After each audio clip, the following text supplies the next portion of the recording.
Good morning বন্ধুরা, আশা করি তোমরা সবাই ভালো আছো, আমিও ভালো আছি। তো সকালবেলা মুখ টুক ধুয়ে তো আমার মাখন সোনাকে ভোগ লাগিয়ে আর বাসি কাজ যা থাকে সে করে বাজারে চলে এসেছি। তো এখান থেকে মাছ নিয়ে নেবো আর দেখো এখান থেকে সবজি নিয়ে নেবো। তো এখান থেকে কিছু সবজি কিনে নিলাম আর মাছও নিয়ে নিলাম আর একটু টিফিনও কিনে নেবো। আজকে মানে টিফিন বানাবো না, কেন আমার শরীরটা ভালো নেই, টিফিন বানাতে পারবো না। তো তারপর বাজার করে বাড়ি চলে এলাম। বাড়িতে এসেই দেখো চা বসিয়ে দিয়েছি, চা খাবো। তো এবার চা বানিয়ে নিয়ে ঘরে চলে গেলাম। তো একেবারে যে টিফিন কিনেছিলাম, টিফিন আর চা একেবারে ঘরে নিয়ে গেলাম। আগে টিফিনটা খাবো, তারপর চা খাবো। তো দেখো এই যে টিফিনটা ঢেলে নিচ্ছি। এনেছিলাম কড়াইশুঁটির কচুরি আর তরকারি। আর দেখো আমার কচুরিগুলো আমি প্লেটে নামিয়ে নিলাম। ছেলে বললো আগে চা খাবে তারপর কচুরি খাবে, ওই জন্য ওর কচুরিগুলো আর ঠোঙা থেকে নামালাম না। আর আমি যেহেতু আগে কচুরি খাবো পরে চা খাবো, সেই জন্য আমার কচুরিগুলো আগে নামিয়ে নিলাম আর তরকারিটা ঢেলে নিলাম।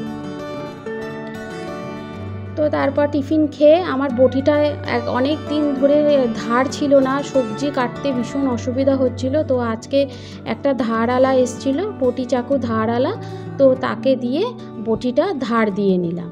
তো তারপর দেখো বটি ধার দিয়ে রান্নাঘরে এসে মাছগুলো ধুয়ে নিয়েছি।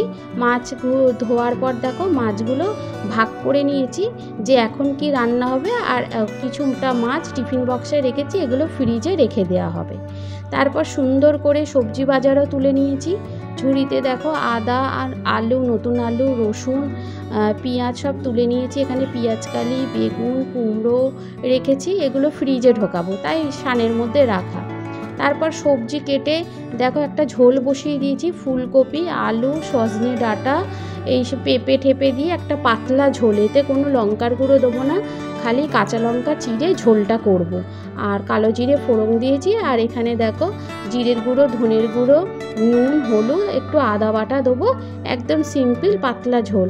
কেন এই ঝোলটা জ্যান্ত মাছ দিয়ে হচ্ছে, মানে জ্যান্ত মাছ কিনেছিলাম আর বড় রুই মাছও কিনেছিলাম।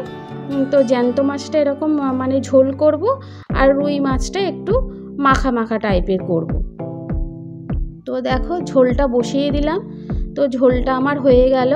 তো হয়ে যাবার পর রান্নাবান্না সেরে স্নান টান করে তারপর ঘরে চলে এলাম। এসে পুজো টুজোও করে নিয়েছি। তো সে পুজো করা আর তোমাদের সাথে শেয়ার করলাম না, হ্যাঁ সব সময় তো দেখাই। তারপর এবার চলে এলাম খাবার টেবিলে। তো খাবার টেবিলে এসে দেখো তোমাদেরকে দেখাচ্ছি, এখানে ভাত করেছি। আর এখানে দেখো ওই যে বড় রুই মাছ আলু দিয়ে বেশ মাখো মাখো টাইপের করেছি। আর পাতলা ঝোলটা যে করছিলাম সেটা তো তোমরা দেখেইছো। তো এবার দেখো খাবার নিয়ে বসে গেছি খেতে। তো আমার শরীরটা খুবই খারাপ ছিল, আমি সেইভাবে ভিডিও দিতে পারছিলাম না।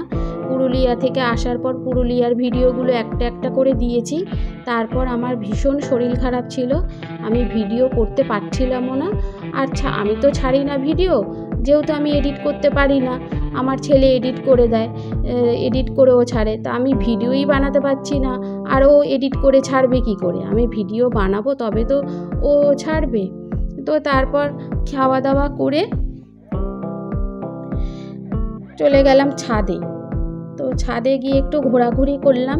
জানো তো খেয়ে দিয়ে আমি সাথে সাথে শুই না, একটু হাঁটা চলা করি, একটু বসি, ওষুধ খাই, সঙ্গে সঙ্গে শুই না।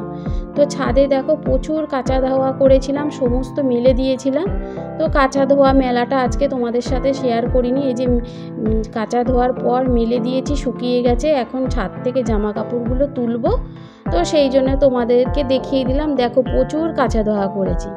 তো তারপর রেস্ট নিয়ে সন্ধ্যাবেলা সন্ধ্যাবাতি দিয়ে চা খেয়ে নিয়েছি। চা খাওয়ার পর খিদে পেয়েছিল, তাই ছেলেকে বলেছিলাম অনেক দিন পর আজকে একটু চপ নিয়ে আয়, চপ খাবো, তাহলে মুখটা একটু ছাড়বে, শরীরটা ভালো না তো সেই কারণে।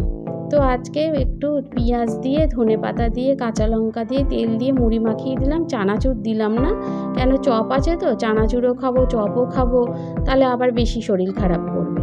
তো মুড়িটা মাখিয়ে নিলাম, মুড়িটা মাখিয়ে এবার খাবো।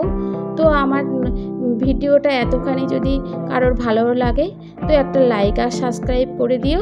আর নতুন বন্ধুদের জন্য অনেক অনেক, নতুন বন্ধু পুরনো বন্ধু সবার জন্য অনেক অনেক ভালোবাসা রইল। আর নতুন বন্ধুরা হলে আমার চ্যানেলটাকে সাবস্ক্রাইব করে দিল, আর পুরনো বন্ধুদের তো বললাম অনেক অনেক ভালোবাসা। টাটা, গুড নাইট, তোমরা খুব খুব ভালো থেকো।